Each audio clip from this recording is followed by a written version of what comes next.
Pakistani off spinner Usman Tariq का bowling action report हो गया है। गुज़िश्ता शब अमेरिका के खिलाफ मैच के दौरान मैच रेफरी ने उस्मान तारिक के बॉलिंग एक्शन को मशकूक करार दिया था। उस्मान तारिक को 12 फरवरी को ICC centre of excellence Dubai में टेस्टिंग के लिए तलब कर लिया गया है, जहां पर उनके बॉलिंग एक्शन का मुख्तलिफ तकनीकी पैमानों पर जायजा लिया जाएगा। उस्मान तारिक का एक्शन रिपोर्ट हो गया, it means he can't ball anymore. वही हुआ जिसका डर था, जिस खतरे का और जिस खदशे का मैं कई बार इजहार कर चुका था और उस पर मैं बात भी कर चुका था। आईसीसी ने वही खबर पाकिस्तान क्रिकेट बोर्ड को सुना दी है। लेकिन ये एक ऐसी चीज है जो जिंदगी भर उनके साथ लगी रहेगी। जिस तरह माजी में भी हमने देखा कई बॉलर्स थे, मुरलीधरन के एक्शन पे भी सवाल उठते थे, शोएब अख्तर के एक्शन पे भी सवाल उठते थे, मोहम्मद हफीज के एक्शन पे सवाल उठते थे। ये चलता रहता है। एक दफा अगर आपके ऊपर लेवल लग गया तो वो रहेगा। 2 वीक के लिए आपको 14 दिन की इजाजत होती है। With in that period you can बोल, but I don't know this is what the law does. So what if you change the action in those? No, you can not change, but obviously you been called. अब वो जो भी action जिसकी stills के ऊपर या videos के ऊपर आपको कॉल किया गया सस्पेक्ट एक्शन के ऊपर, आपने उसी एंगल के मुताबिक अपने आप को ऑपरेट करना है ड्यूरिंग द बायोमैकेनिकल टेस्ट। अब अगर उस्मान तारिक पाकिस्तान को इंडिया के खिलाफ मैच जितवा देता है और इनको लिटा देता है पाकिस्तान क्रिकेट टीम, तो भाई साहब इन्होंने उसके पीछे पड़ जाना है। मैं एडवांस में आपको बता रहा हूं, अभी मैच 15 को होना है। मैं आज 11 तारीख को यह बात करके आपको बता रहा हूं कि अगर उसने इनको मैच मार दिया तो इन्होंने रोना भी है, धोना भी है, चीखना भी है, चिल्लाना भी है, और इनकी आवाजें पूरी दुनिया सुनेगी कि हाय ये पाकिस्तान क्रिकेट टीम ने कौन सा बॉलर खिला दिया है, उसका एक्शन ठीक नहीं। उस्मान तारिक को भी टैकल करना वो जानते हैं, ऐसा नहीं है। मैं मानता हूं उस्मान तारिक इंडिया के अगेंस्ट अगर खेला, मुझे कोई पता नहीं खेलेगा या नहीं खेलेगा, लेकिन खेलना चाहिए। 3 आउट किए, खेलना चाहिए, तो वो उनको मुश्किल भी डाल सकता है। लेकिन आप ये मत समझे कि उस्मान तारिक मतलब इंडिया के अगेंस्ट मार ही नहीं खा सकता या वो तबाही बर्बादी फेर के चला जाएगा। अच्छी बॉलिंग कर सकता है क्योंकि मुश्किल एक्शन डिफिकल्ट स्टे करता है, रुकता है थोड़ी देर के लिए, वो इजी नहीं होता। लेकिन सामने जो बैट्समैन है वो बहुत ही एक्सपीरियंस, बहुत ही तगड़े किस्म के बैट्समैन है, तो उनके आगे उस्मान को भी प्रॉब्लम होगी। आज पाकिस्तान ने सिर्फ उनको तारीफ प्रोग्राम के तहत लॉन्च किया, इंडिया के खिलाफ वो नहीं डाल देगा। आज उसकी बनते बनते बची है। बस इसका दिन खराब आने वाला है पाकिस्तान का। उस्मान तारिक जो है इसका दिन खराब आने वाला है, वो है इंडिया के खिलाफ। आज हमारे लड़के होटल में बैठ के इसी को देख रहे थे और खाना खाते खाते एक ने तो चम्मच भी तोड़ दिया है, नाम नहीं बताऊंगा उस प्लेयर का, हाँ चम्मच भी तोड़ दिया है कि यार ये नहीं खेला जा रहा तुम लोगों से। तो ऐसे करके हमारे लड़के लोग आएंगे और काफी अच्छे तरीके से प्रदर्शन करेंगे। तो टेंशन नहीं लेनी है, छोटी मोटी चीजें होती है। मुझे भी बड़ा इत्मीनान महसूस यूं हो रहा है कि इंडिया के खिलाफ यूजुअली मैच से पहले एक खदशा रहता है कि यार हार गए तो इवेंट से ना बाहर हो जाए। अब हम लोग रिलैक्स हैं। इंडियंस जो है वो उस्मान तारिक को ट्रोल करना स्टार्ट हो गए, उस्मान तारिक के ऊपर बात करना स्टार्ट हो गए। पहले जब उस्मान तारिक 1-2 मैचेस खेला था तो इनका जितना भी मीडिया था, मैं इनको क्यों गधे और जाहिल कहता हूं कि वो बंदा 2 आईसीसी की बायोमेट्रिक्स लैब से 2 मरतबा अपना एक्शन क्लियर करा चुका है। मुझे नहीं लगता कि ये वापस वो चीज़ें आने वाली हैं, क्योंकि ये बहुत आगे चली गई हैं और उधर से दूसरी साइड से, तो वो नहीं चाहेंगे इस तरह।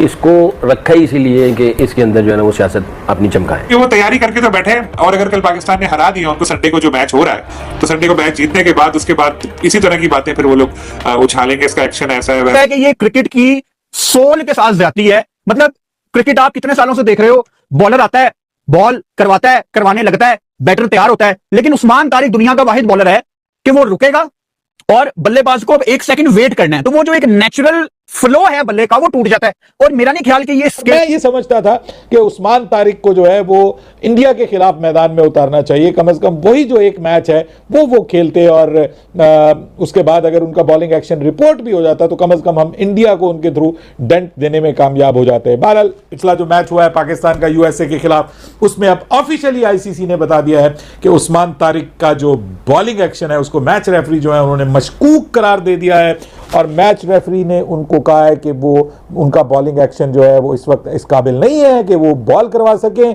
तो आईसीसी ने अब ये कहा है कि वो 12 फरवरी को यानी कल जो है वो दुबई में जो आईसीसी का सेंटर ऑफ एक्सीलेंस है वहां पे वो जाएंगे, और वहां पर आईसीसी के जो माहिरीन है वो उनके बॉलिंग एक्शन का बगौर मुआयना करेंगे। सभी उनके मेडिकल टेस्ट वगैरह भी होंगे, मैकेनिकल जो टेस्ट होते हैं मशीनों के जरिए, वो सब उनके किए जाएंगे। और उसके बाद फिर उनका जब रिजल्ट आएगा तो अगर वो उस रिजल्ट में क्लियर हो जाते हैं और उनका बॉलिंग एक्शन क्लियर हो जाता है तो उसके बाद फिर वो 15 तारीख को इंडिया के खिलाफ मैच खेल पाएंगे। अदरवाइज अगर उनका जो बॉलिंग एक्शन है वो क्लियर करार नहीं दिया जाता तो फिर वो इंडिया के खिलाफ मैच से बाहर हो जाएंगे, और ऑब्वियसली उनको फिर मौका दिया जाएगा, उनको टाइम दिया जाएगा, उनको खामियां बताई जाएंगी। मुझे लगता है कि इनका एक्शन दोबारा रिपोर्ट कराने की कोशिशें शुरू हो चुकी है और ये ग्राउंड बना रहे हैं ये लोग।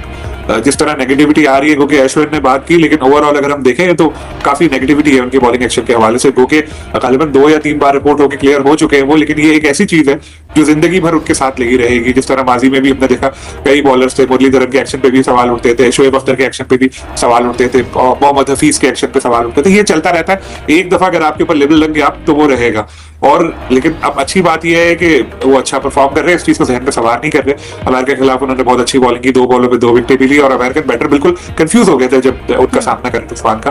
तो इंडिया के खिलाफ भी हमारे ट्रम्प कार्ड साबित हो सकते हैं, और हम तो ये चाहते हैं मैच जितवा देंगे। इंडिया वाला पहला मैच तो जितवाएं, फिर बाकी देखेंगे एक्शन पे क्या होता है। इंडिया के साथ मैच था तो फिर कोई नया तनाज़ा तो आना ही था ना। बिल्कुल, क्योंकि वो तैयारी करके तो बैठे हैं, और अगर कल पाकिस्तान ने हरा दिया उनको संडे को जो मैच हो रहा है, तो संडे को मैच जीतने के बाद उसके बाद इसी तरह की बातें फिर वो लोग उछालेंगे, इसका एक्शन ऐसा है वैसा है। और मैं देख रहा हूँ सोशल मीडिया वगैरह पे काफी नेगेटिविटी ऑलरेडी शुरू की हुई। आपको तो पता है इंडिया का तो काम ही यही है, हाथ नहीं मिलाएंगे, ये नहीं करेंगे, तो इस तरह की चीप हरकतें तो वो करेंगे। बल्कि इससे अच्छा मौका मिला है मुझे, तो मैं ये बता दूं कि पीसीबी को भी ये सोचना चाहिए कि भाई कोई हाथ नहीं मिला रहा तो ना मिलाए, हमने कोई ठेका थोड़ी लिया हुआ है स्पिरिट ऑफ क्रिकेट का।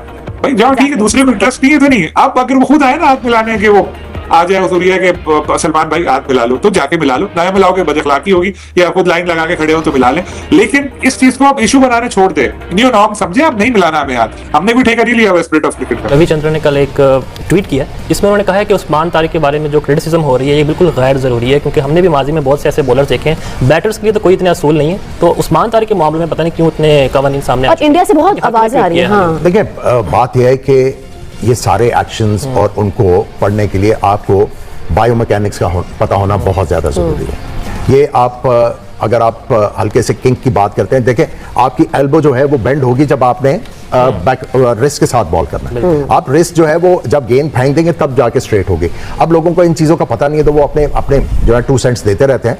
लेकिन अगर आप बायोमैकेनिकली देखें तो जो गेंद कर रहे हैं आई थिंक बिल्कुल ठीक है। हाँ, थोड़ा सा उनको केयरफुल होना है, जो बिल्कुल आर्म नीचे करके जब वो बॉल करते हैं तो उसमें हल्का सा जो है वो आपको फील होता है, और वो लोगों को बोन ऑफ कंटेंशन देने के लिए काफी है। सो उस्मान तारिक को भी ये समझाने की जरूरत है कि सारे फायर नहीं करने, एक आधी गोली बंदूक में रहने दें। T20 वर्ल्ड कप के इस सीजन में जितनी चर्चा मैचों की हो रही है, उतनी ही चर्चा एक गेंदबाज के एक्शन की भी हो रही है, और नाम है उस्मान तारिक।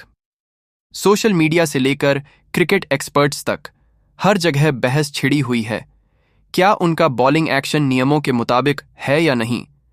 कुछ लोगों का कहना है कि वह गेंद छोड़ने से ठीक पहले हल्का सा रुकते हैं, जिससे बल्लेबाज की टाइमिंग बिगड़ती है और यही चीज उन्हें असहज बनाती है। वहीं दूसरी तरफ कई क्रिकेट जानकार मानते हैं कि गेंद फेंकने से पहले रुकना अपने आप में गैर कानूनी नहीं है, जब तक गेंदबाज रिलीज के समय नियमों का उल्लंघन नहीं कर रहा। दिलचस्प बात यह है कि पूर्व क्रिकेटरों की राय भी बंटी हुई है।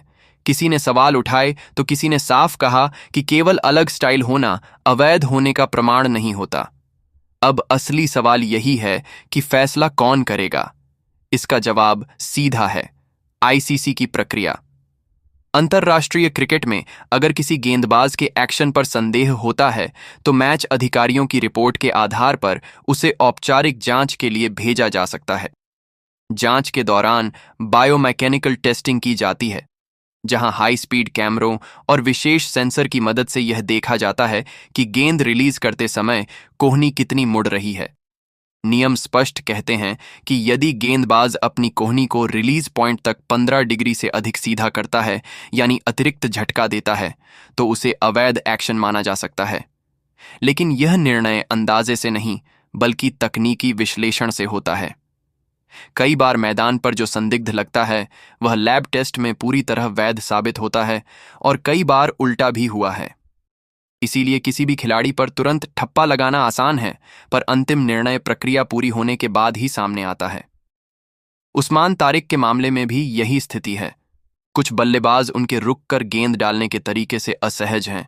दर्शकों को वह अलग दिखाई देता है और इसी वजह से चर्चा तेज हो गई है। मगर याद रखिए, क्रिकेट में विविधता ही खेल की खूबसूरती है। हर अनोखा एक्शन गलत नहीं होता। जब तक आधिकारिक जांच कुछ और न कहे, तब तक यह बहस राय की है, फैसला नियमों का होगा।